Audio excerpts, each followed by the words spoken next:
Good afternoon. My name is James Holland. I'm the Executive Director of the Abilene Area Chamber of Commerce, and you're watching Abilene Means Business. This is our monthly show where we highlight a chamber member and kind of talk a little bit about their business and what it's like to do business in Abilene. And we've had, it seems like the last 4 or 5, we've had a number of ag items come up, agriculture businesses.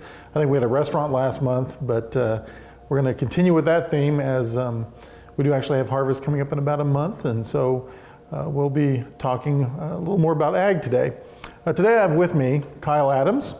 Kyle is with Concordia Tractor Incorporated here in Abilene.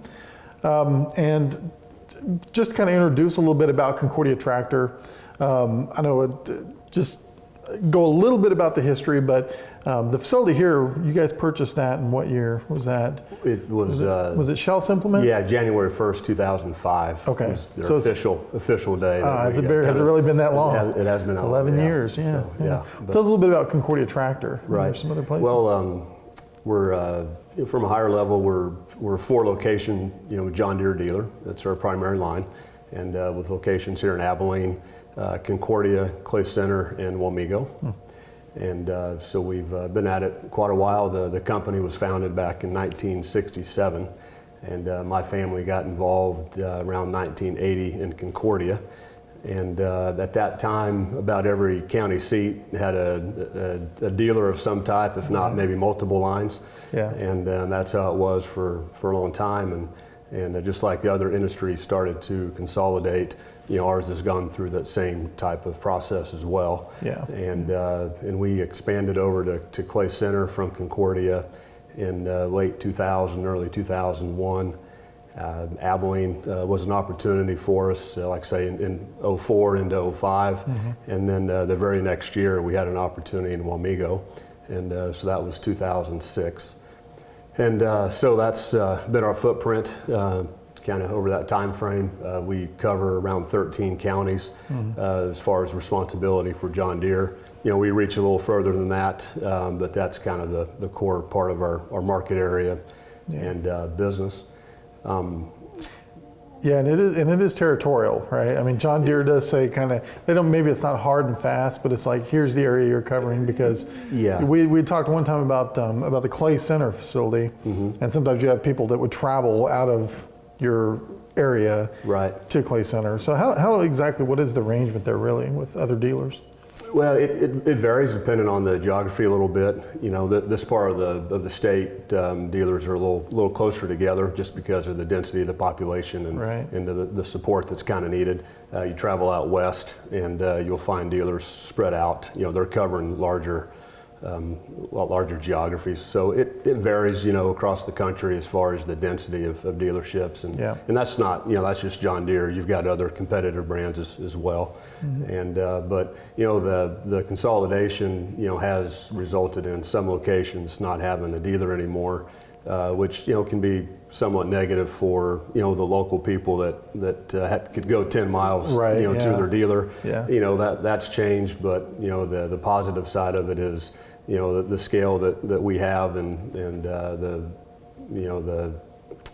specialized staff and there's maybe a little higher level of service and products and so forth that we can offer to them now that maybe we couldn't as a single location back 20 years ago. So we all like to think we've made some progress in that area. Yeah, and I'll tell you, my son, he'll be 5 here pretty soon. Can't believe that, but I'll tell you, every time we drive south out of town, we have to make a little loop through your parking lot there. And I'm sure on Sundays, if you got your cameras on the parking lot, you see that car turn around in there, that's me, okay?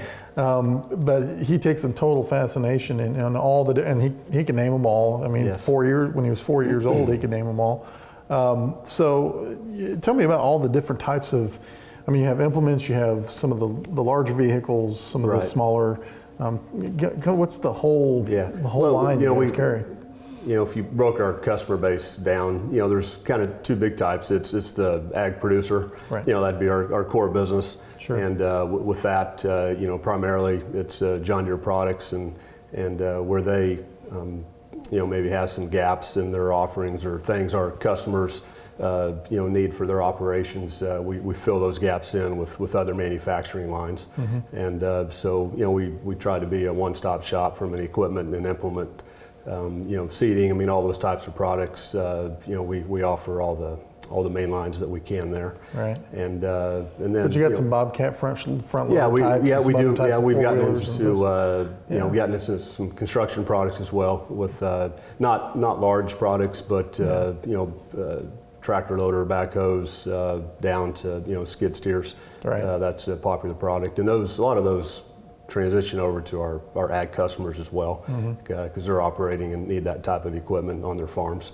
And so we've, over the years, we've got a little more diverse there.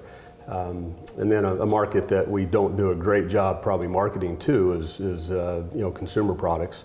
And mowers, small tractors, Right. small implements, Yard equipment stuff. Yeah, and we got hooked up. John Deere got hooked up with Honda, and we carry Honda mowers and trimmers and generators and some of their consumer products. And we don't do a great job. People go through the lot and see combines and tractors. They don't think about us maybe offering other things. Yeah. Toys, John Deere apparel. I mean, Well, see, I was gonna bring that part up because Right. it's kind of funny that you see a really nice John Deere tractor toy or something. Where'd you get that? Well, down at CTI, Right. And so you don't normally think of CTI as Christmas shopping, but that's a good place to go. And you guys have got a lot of stuff. Yeah. Well, some of down that's there that's it's our. Like I say, we don't do a great job, marketing that group, and people, we hear people are a little bit intimidated, just if they don't have a combine, right. that's not a place they want to frequent. But I think we're pretty friendly. If you get a lot there. of grandparents maybe that are in there and they walk out with something for their grandkids or something like that. It's there's lots of consumer things that we offer people don't always think about. But. Yeah, well, it's worth going in the showroom just to wander around and see what's there, because you guys do have a lot more than people probably aware of. So let's talk a little bit about the service. I mean, we've talked about the products. Now you do probably just maintenance on John Deere's, and is it all on site or is it off site? How? It kind of breaks down to ag or consumer, and on the ag side, we've got a full service shop. In the busy, spring, summer, and fall seasons, there's days most of our service staff are in vehicles doing in the field service. Right. Okay. And so we've got a fleet of vehicles to accommodate as much of that work as we can, and still get things into the shop to work on in that environment. The winter time is usually pretty busy doing preventive maintenance. For our customers to kind of be ready so their equipment's ready to go, when they need it.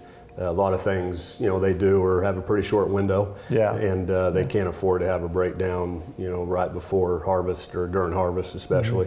And they'll do preventive maintenance programs to take care of that. With service, and do you do all lines? I mean, if somebody came in with an old Oliver tractor, could you work on that? Or do some things with it? We're willing. Some of the non-John Deere stuff we got to look at. And sometimes there's issues with parts availability. And we're not quite as comfortable with that. And we're not going to do a warranty on another manufacturer, obviously, and some of those kind of things. But we do that, and then on the consumer side, again, we do a lot of small engine repair. We get into off brands probably as much with those type of machines than we do maybe the bigger ag. And then we also have a service. We actually operate it for part of our territory for consumers, where we actually have a truck and trailer that come on site and can do general mower maintenance, change oil, sharpen your blades. You leave your machine outside your house, we roll up, we put it in an enclosed trailer, do the maintenance, and you don't even have to be there necessarily. That's nice. So we you can go to work and come home and mow, and it's all ready to go. It's all ready to go. And we actually schedule it to kind of do a group of jobs at a time, and I've got some friends and acquaintances here in town that have been using that service and enjoy it, because they don't have to worry about taking the machine anywhere. We kind of come to them, so that's been nice. Yeah, and I think one of the things I've been impressed with as I've gotten to watch your business from afar over the years is, of course, your acquisition of other places, which gives you greater flexibility in what you can provide on a local level, but also the investments you guys have made recently. And Most recently, obviously, was it about 2 months ago? You had a grand opening up in Clay Center. Early part of January. Yeah, and that facility, you could the combine repair area, you could drive 2 747s in there probably, if you get the wings down, and work on those things. I mean, it's a very, and we know that the combines are just getting bigger and bigger. Everything's getting bigger. You guys have obviously built in some capacity to deal with those changes and to really work on the bigger equipment without, Tell us a little bit about that facility. In the last 10 years, our smaller facilities that worked 20, 30 years ago, we got to be, a little bit of a challenge for us to do the things that we need to do. The equipment's bigger, we've got bigger, more staff. We just need more space for general business. And we actually did a new facility in Concordia back in 2011. And then just this last year, we got one also done in Clay Center. And really, Clay Center, it took about 3 years to get that project to where got dirt moving and we're able to get things put up and moved in. It was interesting. It was a collaboration. We had some help with the city and county. The local Economic Development Corporation played a role in just kind of helping us get some things in place to make that possible for us. And so we're awful happy to be there. It's nice with Clay Center. It's centrally located for our business. And just since January, we've taken advantage of that locale to do training events, for our staff and for customers. And we don't have to travel as far, and we have space. We can do things inside. And that's been nice. There's even some training initiatives that John Deere offers that requires a dedicated room with live video feed and television, and we have 8 workstations set up. And now we can just send our staff 30 miles, 40 miles away instead of having to do overnights or even traveling across the country. For that same training, we can now do literally inside our own facility. And there's nothing low tech about agriculture nowadays, is there? No, there's not nothing low tech at all. And one of the things you end up leaning on, you talk about in-house training specifically on products that John Deere is putting out. What kind of vocational do you find that you have enough workforce with certain vocations in the area, or what's kind of your sense in terms of employee base? Is the region providing what you need? Yeah, it has. We've, just looking at our workforce the last 5 or 6 years, we went from being in the mid 70s when we really got the 4 stores all put together to we employ about 135 people today. And so we've had a lot of growth just with our needs have definitely grown. Jobs have been a little more specialized and so forth. So we've done well. There's a lot of people that we've maybe have been in one of our communities, left and had a desire to come back, whether it be family or other interests that they have locally. And we've been an outlet for those types of people. And then there's those that don't leave, and they want to wake up in here, and that's what they're used to, and we're an option for them as well. And so we've had good luck. I go to meetings and so forth, and I think some areas struggle a little bit more with that than we do. Sure. But the towns that we're in are very attractive to live in. And we generally have been pretty successful, attracting and retaining staff at our locations. Well, and probably as you've grown, you found there were probably certain areas that you used to farm out that now, no pun intended, but you subcontracted out, and now you're doing in-house. So there's actually, and we haven't talked about this off camera, but I imagine there's probably a pretty good diversity of career opportunities. It's not here in Abilene, we've got an IT manager that we didn't have 6-7 years ago. Got a marketing specialist we didn't have that many years ago. There's more needs for accounting and finance and those types of jobs that really aren't specific to tractors and combines and so forth. We still have a big need for those, but there's been jobs that are related to our business that are not quite as ag specific. And that's been a lot of the growth really that we've had from an employee standpoint. And I do want to mention, just so in case we don't come back to it, the need for technical staff is probably the biggest challenge our industry has. Yeah. Having people that are capable of diagnosing and repairing, these highly advanced, combines, tractors, and other types of machinery. And John Deere has invested a lot in some various schools around the country to provide training opportunities. And there's a school in Milford, Nebraska, and another one down in Fort Scott that are affiliated with John Deere.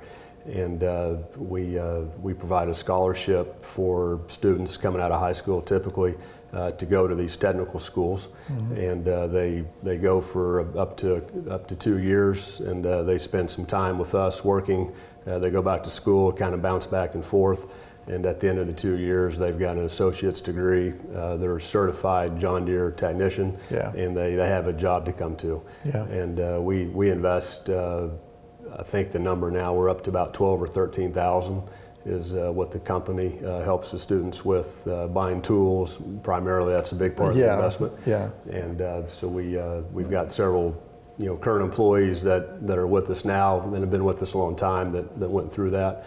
We've got several students that are in programs currently, and we've got a few that are signed up to go as soon as they're done with school. And that's an important pipeline for us, and I think it's a good opportunity for them and a great one for us. And I think there's a lot of, of course, society's been telling everybody, go get your 4-year degree from a college, university, whatever.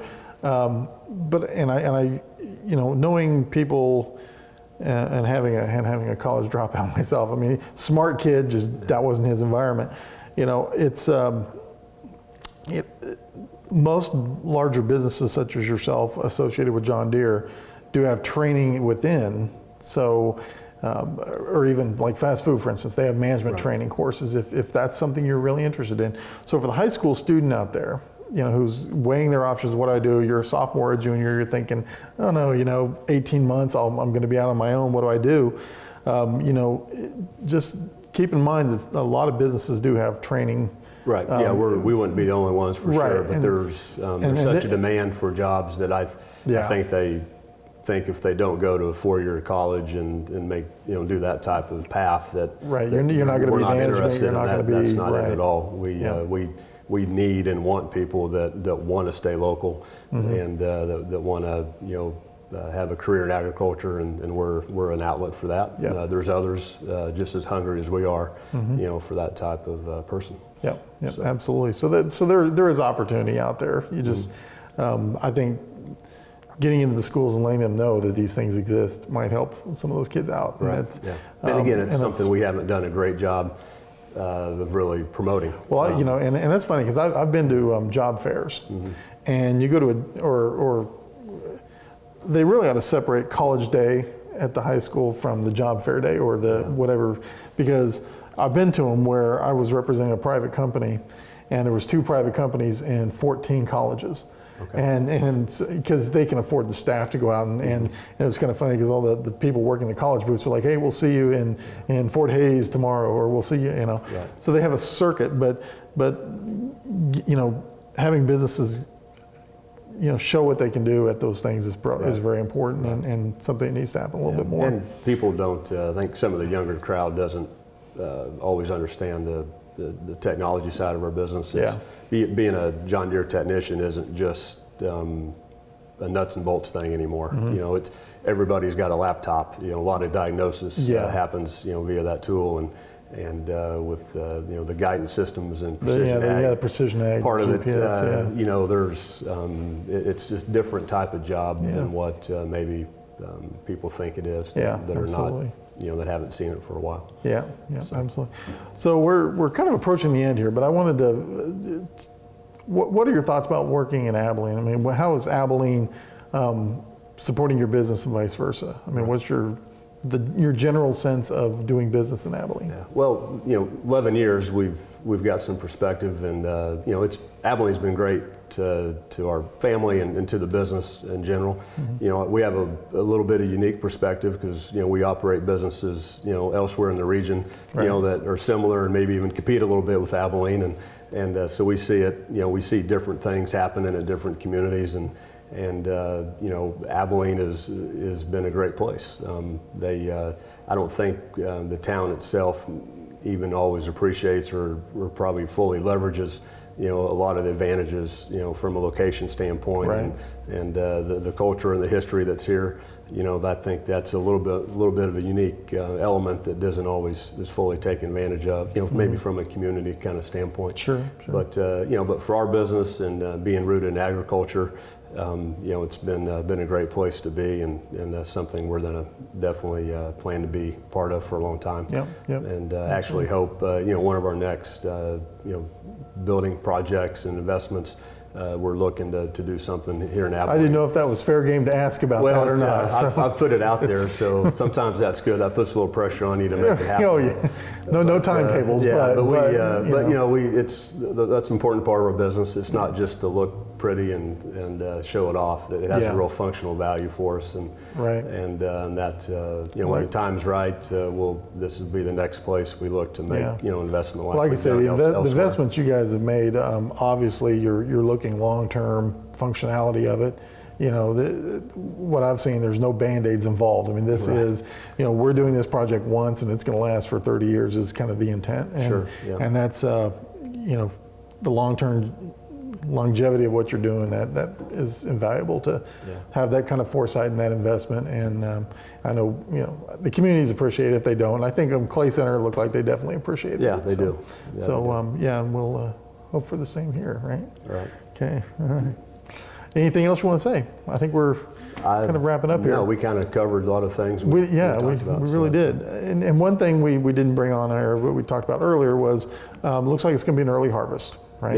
Yeah. And so what does that do to your business, real quick? Yeah, like we were talking about a little bit ago, a little extra challenge for us and our customers is it kind of pushes a lot of activities into a smaller window. You know, they may be still trying to plant beans and milo and might have a cutting of hay, and oh, by the way, you got your wheat's ready. And you know, ideally, and so when they come to you, they know they need it the next couple of days. So and you guys it just kind of crams a lot of activities into a pretty short window. And you know, ideally, if harvest a little later, they got a little bit of breathing room, and so do we. And but you know, that's out of our control, and we'll make it work whatever it takes this year, just like our customers will as well.